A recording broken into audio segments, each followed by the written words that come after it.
Hey guys, it's Josh Siwasepl back again for episode 7 if I did my math correct. Now this time, hopefully in this episode, which I'm pretty sure we will finish up Muggshot's territory.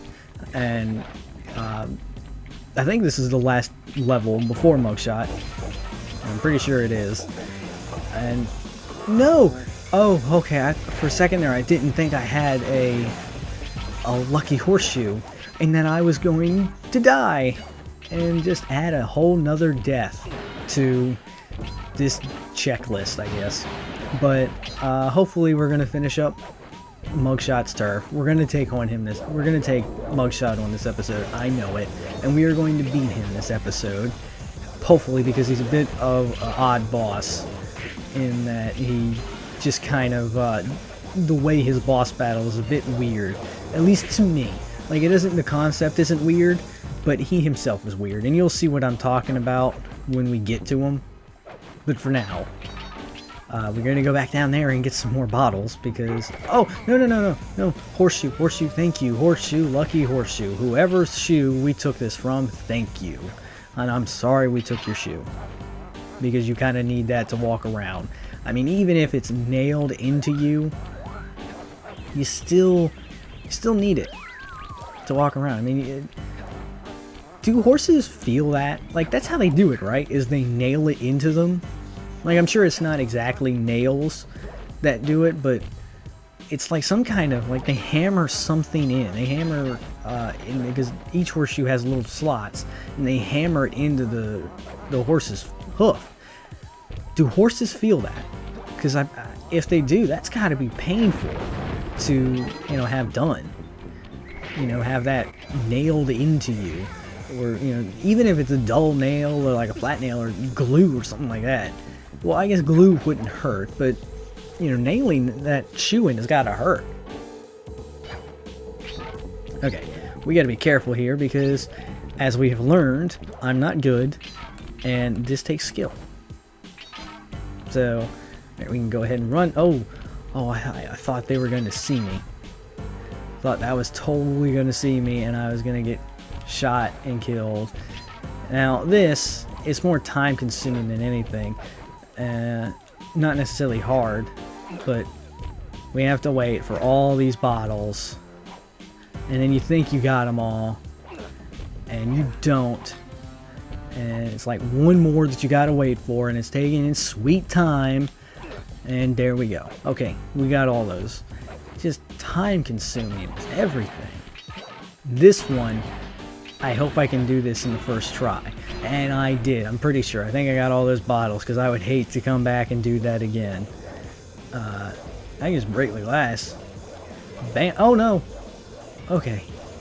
I have gotten really lucky this episode in deaths because of all those lucky horseshoes. Oh, you're not getting me. No, sir. I'm actually doing good this time. You are not taking that away from me. Okay, there's going to be another one up here, isn't there? No? Okay. Bottle. Where's the last one? Where is the last one? It's over there, isn't it? Yeah. Okay, we are just going to really precariously slide over there. And got all the bottles. Okay. Press the circle button to enter the vault code 111, because that's what I'm going to do. One of these days, it's not going to be. None of the codes are 111. I can tell you that from, the experiences I have. None of the codes are 111. I just was really hoping that one day the game will give me that, but it won't. I think one of the codes are like 555 or something like that, but none of them are 111. See, this is a bit weird because it's an old technique. It's not like a turn of the century technique or something. It's an old technique, and I don't understand how they did that. Like these are really master thieves, because how do you make that? Back then, as an old thief. Hopefully, I can, make it through this without dying. Keep my luck going. And yes! Oh, I have been so lucky so far. Oh yes, that level was my lucky level. That's the LL, lucky level. If you didn't know, LL stands for lucky level. I just hope that I can be as lucky with fighting Muggshot. Or just even making it to Muggshot at least. I mean, even though he's right there, I still gotta go past those two goons. And I just hope I don't get killed on the way there. Although I think this kills him. Nope, it doesn't. I thought it kills him, but it doesn't. It just opens up that big mug shot. Haha, same joke as from last time. Still not funny. Alright, you'll understand why, going into this, why I talk about it's just a bit of an odd boss battle to actually play. And if you have played it, you know what I'm talking about, just because of the camera angle. I think that's just it, is the camera angle. When you get to the second part of this boss battle, I'm gonna let him talk. And this is it? You're the monkey wrench in my operation? It's a raccoon wrench to you, buddy. Stick. Hey, wait a second.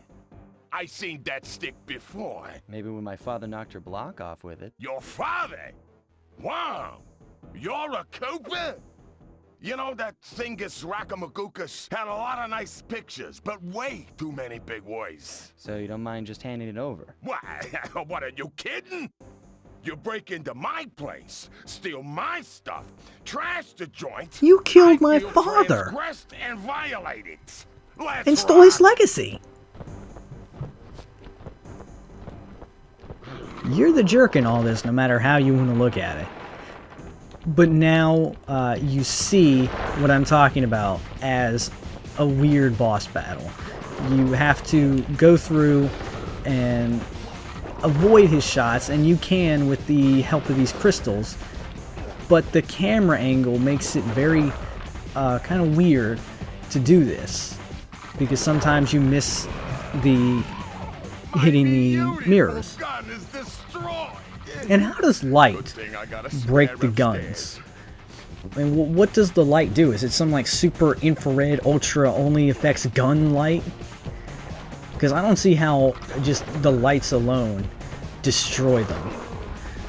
I mean, that would have to be some pretty powerful light. And this is the part that always screws me up, because for some reason, just to these distances, I have trouble dodging his bullets. And, oh, it looks like I got them all. Awesome. But, you know, with the way the mirrors are set up and the camera angles and the dodging of the bullets, I'm gonna admit, even when I claim to be good at this game, I screw up a bit on that second part. So this one, though, there's not too much to this third part. I mean, as long as you're quick enough, you can get to the mirrors before he shoots. And I think if he shoots a mirror you have already turned, then the mirror will turn back around. But as long as you can stay ahead of him, you'll do fine. And I can't believe I got incredibly lucky this episode. Like, so lucky. I got lucky on that first level that I played, and now I got lucky on the boss battle.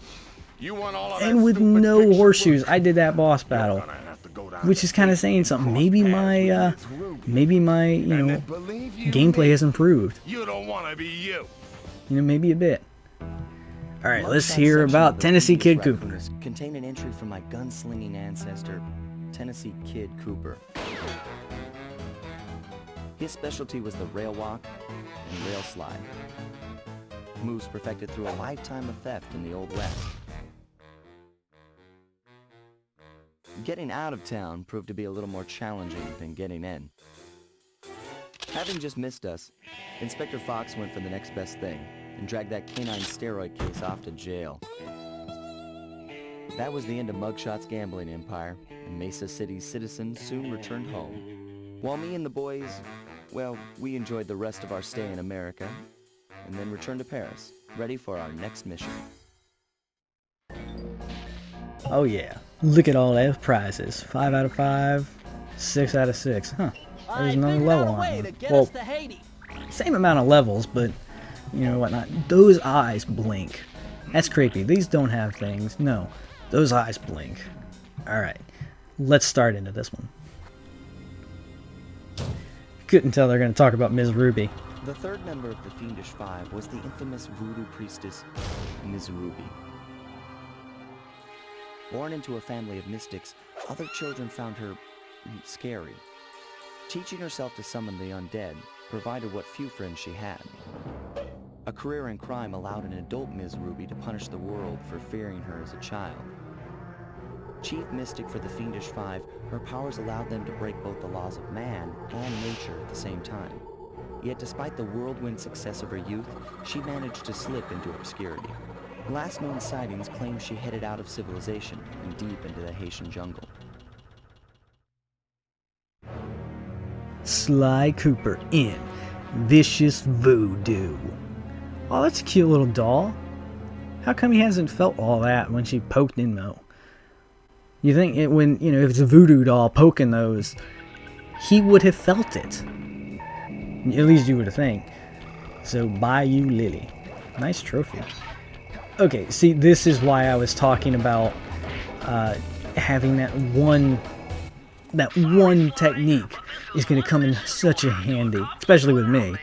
Because falling in the water, it's not going to hurt me anymore. Oh yeah. And I am awesome. So you know what, water? You don't scare me no more. Yeah. Suck it up, Bentley. We got work. Yeah, suck it up, Bentley. I'm the one dealing with all this stuff. Kind of an ugly tiki, though. Like, I'm glad you don't really focus on those, because they're kind of ugly, and tikis don't have feelings, so I can say that. Jump and hit the circle button. Especially where you'll see the bark has been worn away, and where it's super slick from icky slime and moss, you'll rail slide like a skater grinding pipe. I'm liking it. But yeah, so you're not going to hide from me, Bottle. No way. And I'm going to get you too before I go anywhere. I definitely don't want to miss any bottles in this one.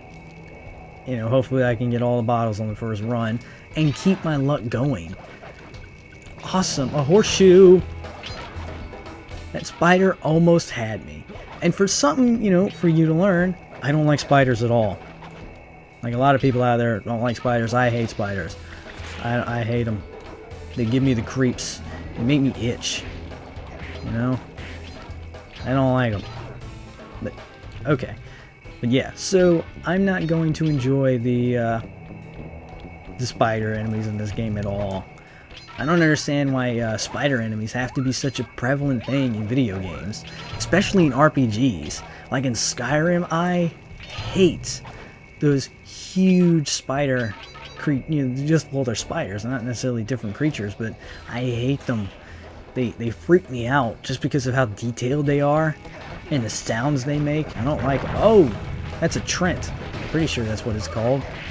If you look it up, I'm pretty sure it's a Trent. I may look it up and prove to you guys that I actually know something about this game.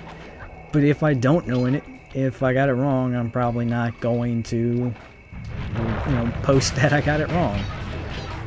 Because I want you to think that I'm actually somewhat knowledgeable in this game. Because if I can't be good at it, I can be at least knowledgeable in it. Did I not get that? How did I miss getting that horseshoe? And I go there next, I'm pretty sure. If I don't, I'm going to feel really stupid. But this seems to be the next obvious place to go. Okay. See, again, the minions kind of go along with what's going on. It's mysticism and voodoo, and it's a swamp, so rats. Ugh, had to burp there. Rats, they make sense. And they're not just rats, they're rats that know voodoo. At that. So, and the Trents and the spiders and the mosquitoes, they're all swamp kind of creatures. And paranormal. So they fit, which is why Riley's stage is so weird to me, because the only thing that those things have going for them, which I've talked about multiple times, is that they just live in water. So I'm not going to talk about it anymore, because like I said, I've talked about it plenty of times, and you can just go back to those videos and listen to me rant about it. But it's not so much as a rant. It's just, an observation, I suppose you can say. But then there are those that can say it is a rant. Dude, get off my tail. Okay? You ain't getting none of this tail. That sounded a bit wrong. And it was funny at that. You ain't getting this tail. Sly does have a fluffy tail. If you really look at it. I mean, for PS2 graphics, even though this is an HD, but you know, PS2 models and whatnot, his tail looks fluffy, and it looks like, you know, if you were to grab his tail, you know, you would have the fur and everything go in between your fingers and stuff. This one is 333. If I did my math right, Yeah, and I always do my math 333. right, Come on. then the combination has got to be 588. 588. Oh wow, I was close. A 3 looks like an 8. You know, if you put a line on one side of it. So, come on, I can do this. I can get the, oh. I don't think I'm ever going to get that wrong code trick. Oh well. Electrified. Kelly McCooper's notes on What is this? I don't remember this one. electromagnetic field created by a Oh, raccoon. okay, yeah, now I remember it. Yeah. I don't ever remember this being useful because after, like, the first stage, I never use roll. Unless I really need to get somewhere. But it's like I was saying, a lot of the powers in this game, they're not really useful. You know, they did better, I think, in Sly Cooper 3, Sly Cooper 4, to have powers that actually were good to use, and were fun to use, and were pretty usable. You know, they came in handy a lot. Sly Cooper 2, yeah, they had some good powers on that one, but you can sit there and pick out a few that weren't that good. But anyway, this episode has been running quite long enough. So we've made it to Miss Ruby's lair. And while this is going on, you can see the huge skull. But anyway, I'm going to head to the next episode, and I hope to see you there. Bye.